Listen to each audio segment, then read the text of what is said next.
अस्सलाम वालेकुम, welcome to my YouTube channel Bilal Ahmed. आज हम अपना टॉपिक पढ़ने जा रहे हैं प्रोडक्शन फंक्शन। इकोनॉमिक्स के अंदर हमने अभी तक जो पढ़ा, हमने देखा डिमांड को डिटेल में ठीक है। इकोनॉमिक्स होती क्या है, पीपीसी देखा, ठीक है, कंज्यूमर बिहेवियर देखा। अब है हमारी साइड प्रोडक्शन। प्रोडक्शन मीन्स हम कोई चीज़ प्रोड्यूस करने जा रहे हैं, मतलब अब हम एक एज अ प्रोड्यूसर देखेंगे, ठीक है। टॉपिक को शुरू करने से पहले मैं आपको इतना बता दूं कि आप अब एक बिजनेस स्टार्ट करने जा रहे हैं, ठीक है। आप खुद एक बिजनेस को अपने ज़हन में सोचें, ठीक है। सपोज दैट आप बुटीक का बिजनेस करना चाहते हैं, आप फास्ट फूड का बिजनेस करना चाहते हैं, आप किसी गारमेंट्स का बिजनेस करना चाहते हैं, ठीक है, आप कोई स्पेयर पार्ट्स का बिजनेस करना चाहते हैं, एक्सेट्रा। कोई भी बिजनेस, ठीक है, आप करने जा रहे हैं, आपको उसके लिए क्या करना पड़ेगा, ठीक है। इकोनॉमिक्स की टर्म में हम बात करेंगे। इकोनॉमिक्स की टर्म में है, इसको कहते हैं transformation of input into output, ठीक है।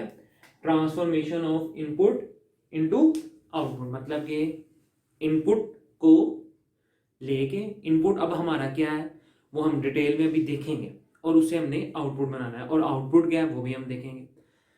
डेफिनेशन सिर्फ मैंने आपको बताई है। अब यहाँ पे हम एक एग्जांपल लेके चलते हैं फास्ट फूड की। उससे उसकी प्रोडक्शन करनी है हमने, सपोज दैट एक बर्गर की, ठीक है। बर्गर के लिए क्या इनपुट चाहिए, हमें क्या इंग्रेडिएंट्स चाहिए। ब्रेड चाहिए, ठीक है, चिकन चाहिए, मायोनीज चाहिए, मतलब उसकी सॉसेस चाहिए, ठीक है। फिर हमें गैस चाहिए, ठीक, फिर एक वो स्टोव चूल्हा, वो उसका जो है तवा चाहिए, ठीक है, जहाँ पे हमने उसको बनाना है, या ओवन, ठीक है, जो भी उसके मशीनरी में आता है, एक हमें वो चाहिए, ठीक। ये सब हमारी इनपुट है। ये इनपुट ने मिलना है तो हमारी एक आउटपुट, एक प्रोडक्ट, एक बर्गर तैयार होना है। एक बात ये याद रखिएगा, ये जो इनपुट में है ना, ये सारी उसकी इंग्रेडिएंट्स शामिल होंगे। अगर आप बुटीक की बात करते हैं तो बुटीक के लिए बेटा आपको एक डिज़ाइनर चाहिए, आपका बल्कि खुद डिज़ाइनर होना बहुत ज़रूरी है, ठीक है।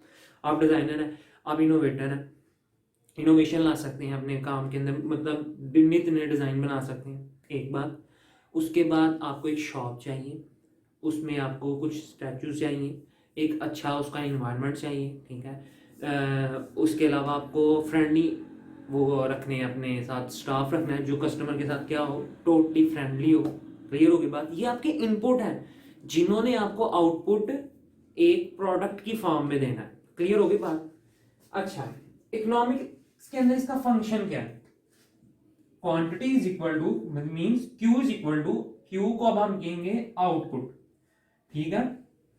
F mean function, F mean function, K mean capital, L mean labour, T mean technology.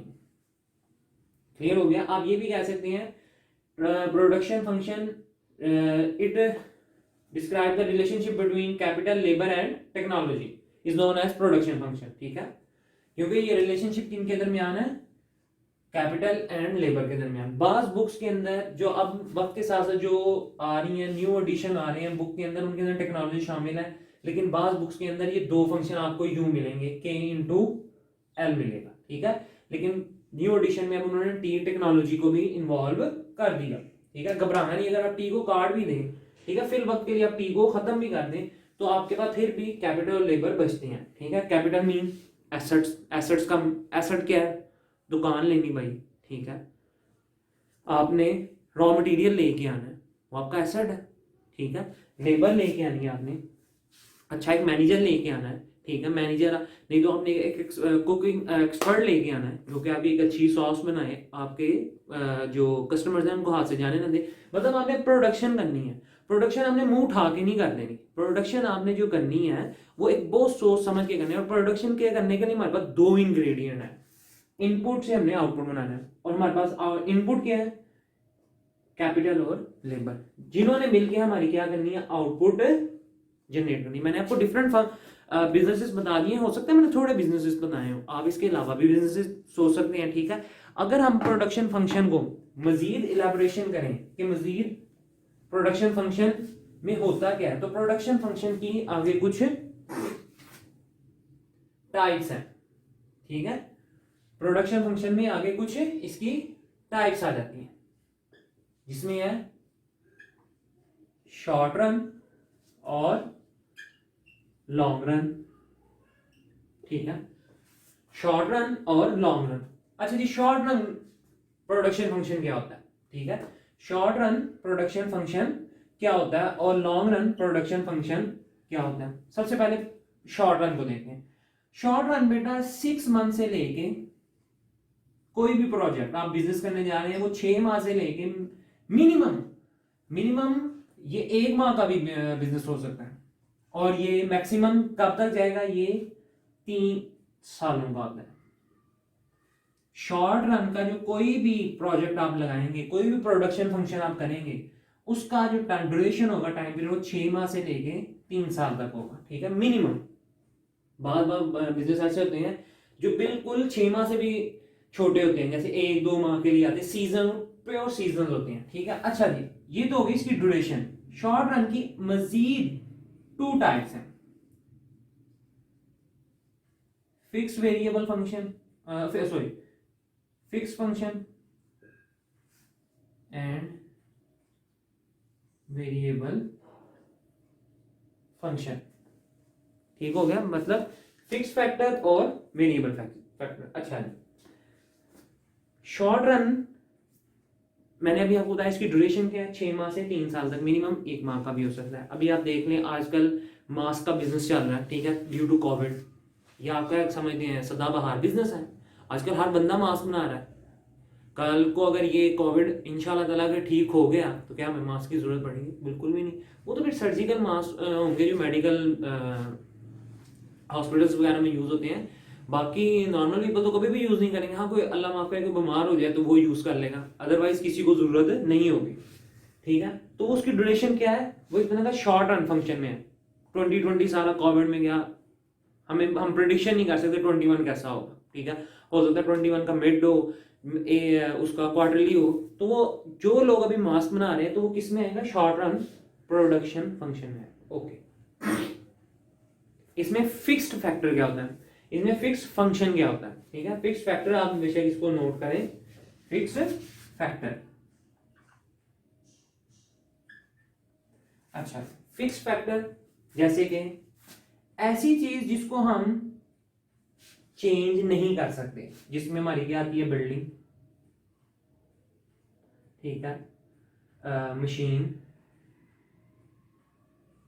Etcetera वगैरह। ठीक है, बिल्डिंग, मशीन, लैंड भी इसमें आती है। ठीक है, ये हमारी चीजें चेंज नहीं हो सकती शॉर्ट रन के अंदर। मैं ये तो नहीं कह सकता जनाब मैं अपनी दुकान उठा के उधर लेके जा रहा हूँ, मैं दुकान उठा के उधर लेके जा रहा हूँ, ऐसा नहीं होता।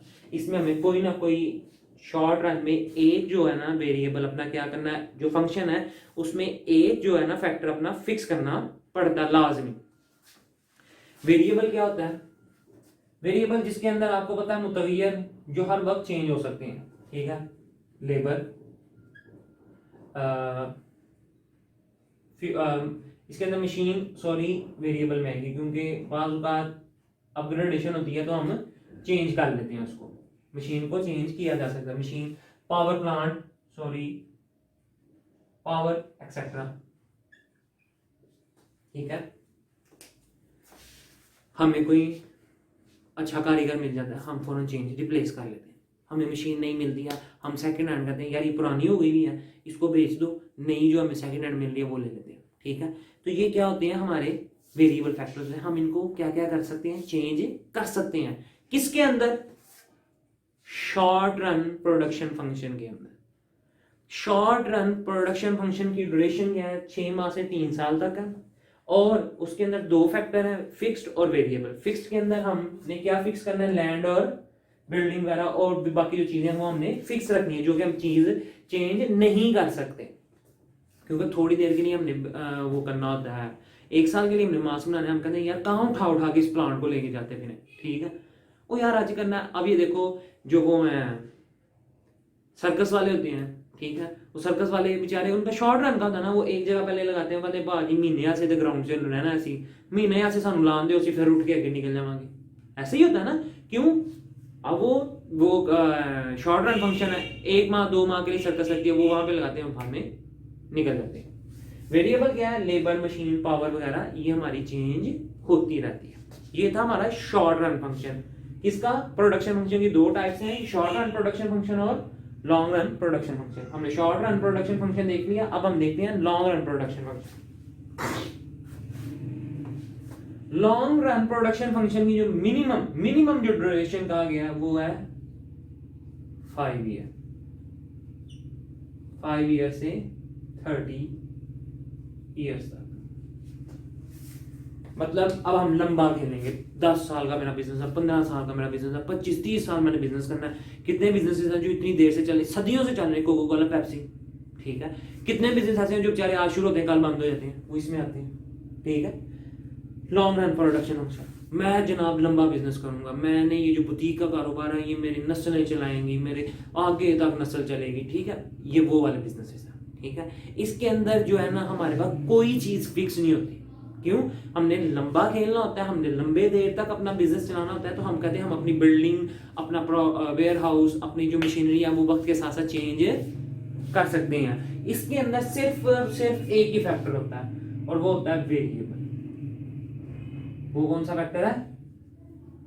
Variable factor. इसके अंदर ये तमाम इधर आते हैं, वेरिएबल फैक्टर के अंदर ये तमाम फैक्टर्स आ जाती हैं शॉर्ट रन पे। शॉर्ट रन समझ ले सारे का सारा जो है ना समा जाता है वेरिएबल फैक्टर लॉन्ग रन में, ठीक है। इसके अंदर बिल्डिंग, लैंड हम वक्त के साथ कहते हैं हम चेंज कर लेंगे, हमें कोई परवाह नहीं है।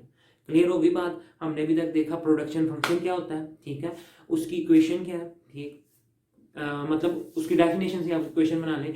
Relationship between capital and labour, अगर न्यू बुक्स के अंदर आपको टी मिल जाए फिर आप उसको कर लें, relationship between capital, labour and technology is also known as production function, ठीक है। या relationship between input and output, ज्यादातर ये डेफिनेशन आपको बहुत आम मिलेगी, relationship between input and output, ठीक है। टू टाइप्स हमारी, short run production function and long run production function. Clear होगी बात? अब हम देखते हैं मजीद टाइप्स इसकी क्या है, मतलब टाइप्स से मुराद total production function, marginal, average, ये हमारी चीजें क्या है जी। तो बच्चे अब है हमारे पास टाइप्स ऑफ प्रोडक्ट, ठीक है। अब यहाँ पे कुछ टर्मिनोलॉजीज मैं बोलूंगा तो आपको कुछ ना कुछ जो हमने पहले कभी यहाँ से कई सदियां पहले पढ़ा हो तो शायद आपके दिमाग में आना शुरू हो जाए। टोटल प्रोडक्ट, ठीक है, एवरेज प्रोडक्ट, मार्जिनल प्रोडक्ट, कुछ याद आ रहा है कि पढ़ा हो। टोटल यूटिलिटी, मार्जिनल यूटिलिटी, बच्चे ये वही चीजें हैं।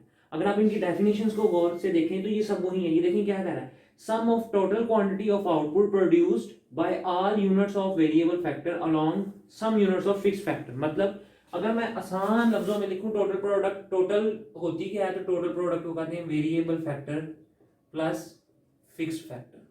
सिंपल कि आप इन दोनों का सम कर दें, जो आपके पास अमाउंट आएगी उसको हम क्या कहते हैं, टोटल प्रोडक्ट। एवरेज प्रोडक्ट क्या है? एवरेज प्रोडक्ट मतलब टोटल प्रोडक्ट का एवरेज लेना, ठीक है। Total product divided by units of total quantity, मतलब टोटल आउटपुट को हमने किस पे डिवाइड कर देना, टोटल प्रोडक्ट को टोटल क्वांटिटी पे हमने क्या करना है, डिवाइड कर देना।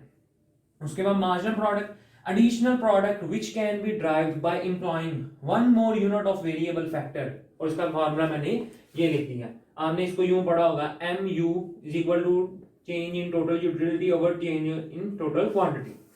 कुछ मैंने आपका ना कोई हमने पुराने जमाने में आज से 1-2 सदियां पहले पढ़ा हो तो शायद आपके दिमाग में वो आ जाए। क्लियर होगी बात? ये वो डेफिनेशन है, ये आपको डिफरेंट बुक्स में डिफरेंट तरह से मिल जाएंगी, गूगल पे आपको डिफरेंट तरह की मिल जाएंगी, ठीक है। लेकिन कॉन्सेप्ट इनका यही है। टोटल प्रोडक्ट क्या है कि वेरिएबल प्रोडक्ट या वेरिएबल फैक्टर को या वेरिएबल क्वांटिटी को आप प्लस कर दें फिक्स फैक्टर के साथ या फिक्स प्रोडक्ट के साथ या फिक्स क्वांटिटी के साथ। अभी मैंने आपको बताया ये होता क्या है। एवरेज मतलब टोटल का आपने एवरेज लेना है, और मार्जिनल प्रोडक्ट मतलब additional product which can be derived by employing one more unit of variable factor। जैसे जैसे हम एक वेरिएबल फैक्टर बढ़ाते जाते हैं तो हमारी वो क्या होती है, टोटल वेरिएबल फैक्टर हमने किस में बढ़ाना है, टोटल में। देखें फिक्स फैक्टर क्या है, लैंड हमारी फिक्स है, आज भी वही जमीन वो चलती जा रही है। वेरिएबल फैक्टर हमारे पास क्या है, हमारे पास है लेबर, ठीक है। हमने इस एक दुकान में हमने एक लेबर लगाया, एक मजदूर लगाया, तो हमें टोटल प्रोडक्ट कितना मिला 20। फिर एक दुकान थी, हमने उधर 2 प्रोडक्ट, इसी दुकान में हमने 2 मजदूर लगा दिए, तो हमें प्रोडक्ट कितना मिला 50। उसी दुकान में 3 लगा दिए 90, 4 लगाए 116, 5 लगाए तो 130 हो गए। क्लियर हो गई बात? ओके हो गया, सिंपल हो गई, क्लियर हो गई चीज। ओके, अब नेक्स्ट देखते हैं, नेक्स्ट इसका क्या है, ठीक है। तो नेक्स्ट है हमारे पास एवरेज प्रोडक्ट। अब एवरेज प्रोडक्ट को आपने क्या करना है, एवरेज प्रोडक्ट को आपने बेटा इसको डिवाइड करना है क्वांटिटी पे, ठीक है। आपके पास फिल वक्त कितनी क्वांटिटी है यहाँ पे, 1, ठीक है। वेरिएबल फैक्टर आपके पास कितना है, 1। वेरिएबल फैक्टर आपके पास कितना है, 1। तो आप इसको करेंगे, क्या आ गया 20, इसको इस पे डिवाइड करेंगे तो आपके पास क्या आ गया 25, इस पे जाएगा 30, इस पे करेंगे तो आपके पास तकरीबन मैंने आंसर निकाले थे, तो ये आ जाएगा 29, ठीक है। और ये गालबन आप करेंगे तो ये आ जाएगा 26। क्लियर हो गई बात? इसमें कोई इशू, मतलब टोटल प्रोडक्ट को हमने इस पे क्या किया, डिवाइड कर दिया। क्लियर हो गई? अब है हमारे पास एमपी। अब हमारे पास क्या आती है, एमपी। एमपी हमने निकालनी है, तो एमपी के लिए हमें चेंज इसमें चाहिए, चेंज हमें इसमें चाहिए, इसमें। क्लियर हो गई बात? तो ये 20, वैसे ही इसको इसमें से माइनस करेंगे 30, 40, और ये मैंने इसका रिजल्ट निकाला था 26, और ये आता है गालबन 14। क्लियर हो गई बात? मतलब अगर हम नोट करें तो आपके लिए बेटा सिर्फ और सिर्फ एपी न्यू है, बाकी हर चीज आपके लिए क्या है, पुरानी है। आपके लिए हर चीज क्या है, पुरानी है। क्लियर हो गई बात? मतलब पहले लैंड को आप छोड़ दें, फिक्स फैक्टर फिल वक्त आप छोड़ दें, ठीक है। अब वेरिएबल फैक्टर को देखें, हम एक मजदूर बढ़ा रहे हैं, ठीक है, तो हमारी प्रोडक्शन क्या होनी चाहिए थी, वक्त के साथ साथ इंक्रीज होनी चाहिए थी। हमारी प्रोडक्शन वक्त के साथ साथ क्या होनी चाहिए थी, इंक्रीज होनी चाहिए थी, लेकिन हमारी प्रोडक्शन क्या हो गई, वक्त के साथ साथ डिक्रीज हो रही है। तो आप इसको सिंपल देख लें, आप इसको सिंपली देख लें, ग्राफ इसका बिल्कुल वैसे का वैसे ही है। पहले ऐसे जा रही है कि टोटल प्रोडक्ट, तो मार्जिनल प्रोडक्ट आपकी कैसे है, मुझे यहाँ पे मैक्सिमम है। वही आपको मैंने यूटिलिटी का एक कॉन्सेप्ट पढ़ाया था ना, कि जो है मार्जिनल टोटल प्रोडक्ट यूटिलिटी जब आपकी मैक्सिमम होगी तो ये वहां पे 0 हो रही होगी, ठीक है। और जैसे ही आप डिक्लाइन शुरू करेंगे टोटल प्रोडक्ट को, तो वो भी क्या होगी, यहां से आप देखें आगे ये सपोज दैट एक और आप यूनिट लगा लें, तो अब ये क्या होगी, ये पीछे की तरफ आएगी, तो ये भी 0 की तरफ नेगेटिव होनी शुरू हो जाएगी। क्लियर होगी बात? ठीक है, सॉरी 1/3। तो ये था हमारा आज का टॉपिक, प्रोडक्शन फंक्शन, ठीक है, जिसमें हमने देखा प्रोडक्शन फंक्शन की डेफिनेशन देखी, उसकी टाइप्स देखी, और फिर हमने टाइप्स ऑफ प्रोडक्ट देखी। आप इसको एक दफ़ा अपनी बुक, किसी भी बुक से लाजमी टैली कीजिएगा, काफ़ी इजी सा टॉपिक है, ठीक है। अब हम नेक्स्ट टॉपिक में इसको देखेंगे कि law of variable proportions, law of diminishing, और उस डिमिनिशिंग पर जो देखेंगे हम उसको देखेंगे अब टोटल प्रोडक्ट के लिहाज से देखेंगे। क्लियर हो गई बात जी? तो हमारा अब नेक्स्ट टॉपिक है law of variable proportion, and इसको कहा जाता है law of diminishing return to the factor, ठीक है। काफी इंपॉर्टेंट लॉ है प्रोडक्शन फंक्शन के, प्रोडक्शन थ्योरी के लिहाज से, ठीक है। It is related to the short run function. ये हमारा लॉ जो है ये किससे रिलेटेड है, रिलेट करता है शॉर्ट रन फंक्शन से। क्लियर हो गई बात? शॉर्ट रन फंक्शन है तो मतलब इसके अंदर एक फिक्स फैक्टर होगा और एक वेरिएबल फैक्टर। क्लियर हो गई बात? अच्छा जी, ये लॉ है क्या? इस लॉ को पढ़ने से पहले अगर मैंने जो भी रिसेंटली टेबल बनाया था, अगर वो टेबल आपके सामने होना, वैसे मैं दोबारा भी बना दूंगा इसके बाद इसकी जम्पशन है, और इसके फिर मैं इसका टेबल बनाऊंगा, तो आप उसमें भी देख लीजिएगा।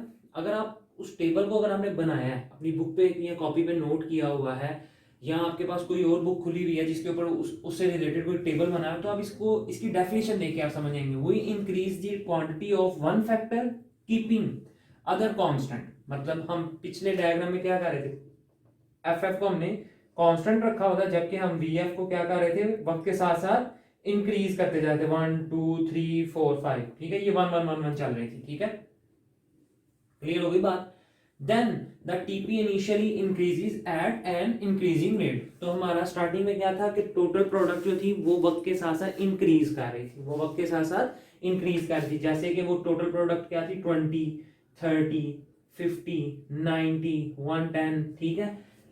फिर बाद में उसने क्या किया, देन एट डिक्रीजिंग रेट, क्योंकि एक टाइम पॉइंट पे जाके वो 30 130 हो चुकी हुई थी, and finally at negative rate, मतलब हमारी जो स्टार्टिंग में जो होती है टोटल प्रोडक्ट वो क्या करती है, वो इंक्रीज करती है, फिर वो डिक्रीज करती है, फिर वो नेगेटिव में चली जाती है। क्लियर हुई बात कि पहले वो इंक्रीज है, फिर डिक्रीजिंग रेट है, देन फाइनली वो नेगेटिव में चली जाती है। लेकिन हम उसको नेगेटिव में जाने से पहले पहले ही क्या करते हैं, उसका रुख कहीं ना कहीं मोड़ देते हैं। क्लियर हुई बात कि मतलब ये जो लॉ है, ये लॉ मैं आपको बता दूं, ये लॉ इंपॉर्टेंट बहुत ज्यादा है, ठीक है, अहम लॉ है ये, आपने इसको बड़े गौर से समझना है, बहुत इजी लॉ है, लेकिन इससे रिलेटेड समटाइम्स पेपर में एक क्वेश्चन मस्ट होता है बैचलर लेवल पे।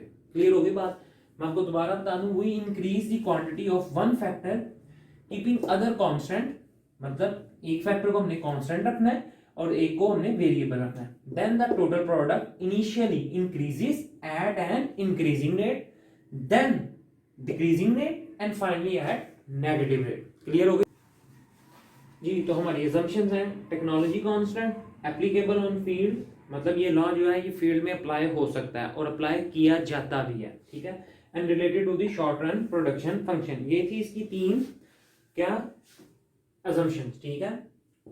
ये जो है इसके अंदर हमने जो टेक्नोलॉजी है वो कांस्टेंट रखनी है, एप्लीकेशन, ये law it's also applicable on field and it related to short run production. Short run production function का मतलब है कि इसके अंदर दोनों ही फैक्टर हैं, फिक्स्ड एंड वेरिएबल, इसमें दोनों वेरिएबल पाए जाते हैं, ठीक है। लॉन्ग रन में तो एक वेरिएबल था, एक तरह का हमारे पास है ना फैक्टर वेरिएबल, जबकि जब शॉर्ट रन का फंक्शन प्रोडक्शन फंक्शन की बात की है तो इसमें दोनों तरह के वेरिएबल शामिल होते हैं। अब हम देखते हैं इसका टेबल और फिर मैं इसके साथ बनाऊंगा इसका ग्राफ, फिर मैं आपको समझाऊंगा किस तरह ये इंक्रीजिंग है, फिर डिमिनिशिंग है, मतलब और ये डिमिनिशिंग में एक जगह ये कांस्टेंट होगा और फिर ये नेगेटिव हो जाएगा। क्लियर हो गई बात, अब वो देखते हैं जी। तो बेटा अब है हमारा ये लॉ का आखिरी हिस्सा, ठीक है, मैंने आपकी आसानी के लिए यहाँ पे कंप्लीट टेबल ड्रॉ कर दिया है और ग्राफ भी ड्रॉ कर दिया। Okay, land, labour, TP, AP and MP, जो हम अभी स्टार्टिंग में इसकी हम डेफिनेशंस देखा है, ठीक है मेरा बेटा। लेबर वक्त के साथ साथ 1 2 3 4 5 6 7, ओके हो गया। TP 100 210 330 420 490 490 488।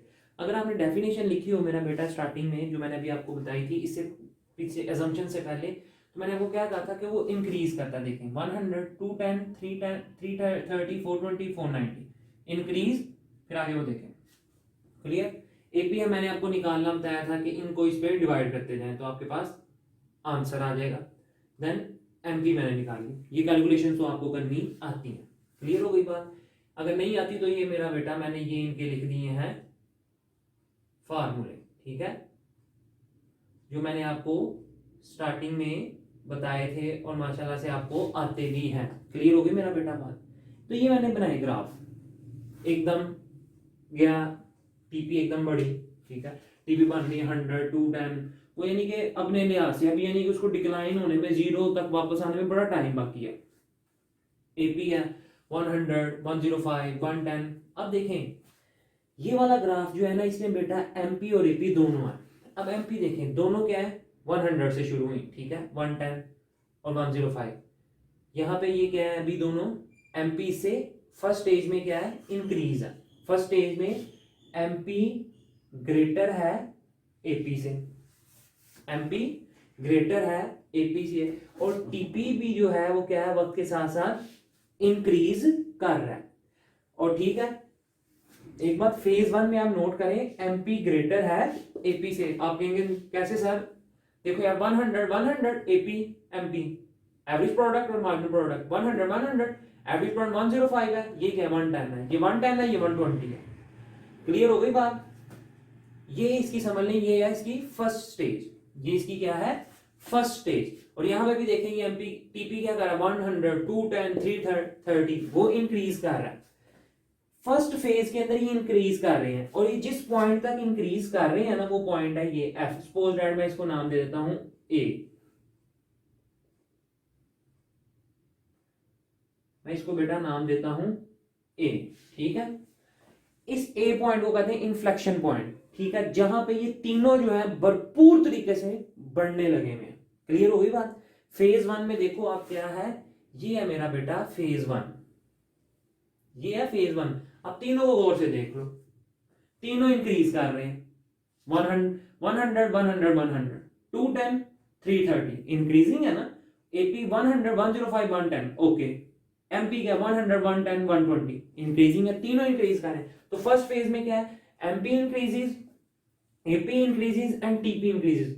When these three products increases, उस पॉइंट को हम क्या कहेंगे inflection point. This point is known as inflection point, this stage is known as inflection stage. क्यों? Because TP MP and AP also increases. You can see this table values okay. और first stage में आपने देखना है, एक और condition बतानी है कि MP is always greater than AP. ये लो यहां पे तो इक्वल है, यहां पे देख लो ग्रेटर है, यहां पे भी ग्रेटर है।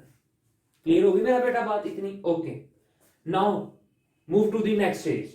नेक्स्ट स्टेज में क्या हो रहा है, नेक्स्ट स्टेज में ये एमपी था, एमपी देखें यहां से क्या हुआ है, ये मैंने आपकी आसानी के लिए मजीद कर दिया। अब यहां पे क्या हुआ है, AP greater than MP, AP greater than MP. अब मैं आपको ये समझाता हूं, ये लें 105 90 एपी ग्रेटर देन 98 70 81.6 ओके, वो जीरो पे भी निकल गया, शूटर गया वो जीरो की तरफ, वो 69.7 हुआ, वो -2 हो भी, वो माइनस की तरफ ही निकल गया। मतलब एपी डिक्लाइन कर रहा है बड़े आराम आराम से, अभी उसका नेगेटिव की तरफ जाने का कोई इरादा नहीं है, उसका नेगेटिव की तरफ जाने का कोई इरादा नहीं है। लेकिन एपी ने एमपी ने कहा भाई मैं जा रहा हूं। क्लियर हो गई? जबकि इस स्टेज में स्टिल टीपी अपनी पीक पे जा रहा है, टीपी अपनी देख लें 420 490 एंड 490 490 पे जाके वो रुक गया। अब इस स्टेज में नोट करें, टीपी जहां पीक पे है ना, TP is maximum, total product अपनी मैक्सिमम पोजीशन पे है 490 490 490 पे बाद फिर वो 490 हुआ, इंक्रीजिंग के बाद वो देखें डिमिनिशिंग होने जा रही है।